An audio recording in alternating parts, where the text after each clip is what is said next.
Hi, engineering அட்மிஷனில் TNEA வந்து random நம்பர்னு ஒன்று கொடுப்பாங்க. இது பார்த்தீங்கன்னா 10 டிஜிட் நம்பராக இருக்கும். ஸோ இதுக்கும் நம்மளோட மதிப்பெண்ணுக்கும் ஏதாவது சம்மந்தம் உண்டா? கிடையாது. இதுக்கும் கட் ஆஃப்க்கும் ஏதாவது சம்மந்தம் உண்டா? கிடையவே கிடையாது. ஸோ அப்போ ஏன் இந்த ரேண்டம் நம்பர் கொடுக்குறாங்க? ஸோ இந்த ரேண்டம் நம்பர்னால வந்து உங்களுக்கு ஏதாவது இம்பேக்ட் இருக்கா? இது ஏதாவது முக்கியத்துவம் வாய்ந்ததா அப்படின்னு கேட்டிங்கன்னா எஸ். இது வந்து ஒரு டை பிரேக் நம்பர் அப்படின்னு கூட சொல்லலாம். இது பார்த்தீங்கன்னா வந்து 2 ஸ்டூடெண்ட் வந்து ஒரே கட் ஆஃப்ல இருக்கிறாங்க. ஸோ அவங்கள வந்து இது டை பிரேக் பண்ணும். ஸோ அதுக்காக இந்த நம்பர் வந்து உதவி பண்ணும். ஸோ இந்த நம்பர் வந்து பார்த்தீங்கன்னா முதல் டை பிரேக் பார்த்தீங்கன்னா கணித மதிப்பெண் அடிப்படையிலையும்,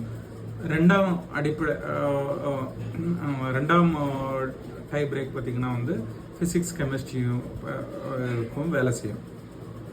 ஸோ இது ஒரு எக்ஸாம்பிள் எடுத்துக்கிட்டிங்கன்னா வந்து இந்த ரெண்டு ஸ்டூடெண்ட் வந்து ஒரே கட் ஆஃப் மார்க்கில் இருக்காங்கன்னு வச்சுக்கோங்க. ஸோ அவங்களுக்கு வந்து ரேண்டம் நம்பர் ஃப்ளோ சார்ட் வந்து வரும். அதில் வந்து ஆட்டோமேட்டிக்காக ஜென்ரேட் பண்ணும். டை பிரேக் ஒன்லின்னு ஒரு பாப்பா போகிறோம். ஸோ அதை வந்து ஃபஸ்ட்டு வந்து மேக்ஸ் டையாக இருந்ததுன்னா வந்து அந்த அடுத்து வந்து ஃபிசிக்ஸ்க்கு போகும். ஃபிசிக்ஸ் டையாக இருந்துச்சுன்னா அதுக்கு வந்து கெமிஸ்ட்ரி போகும். ஸோ இந்த மாதிரி வந்து அந்த ரேண்டம் நம்பர் ஒர்க் ஆகும். ஸோ இது வந்து இதை பற்றி வந்து நம்ம யாரும் கவலைப்பட வேண்டிய அவசியம் இல்லை. ஸோ அடுத்த வீடியோவில் வந்து நம்ம வந்து டிஎன்இஏ கவுன்சிலிங்கை பற்றி டீட்டெயிலாக பார்ப்போம். Thank you, stay tune.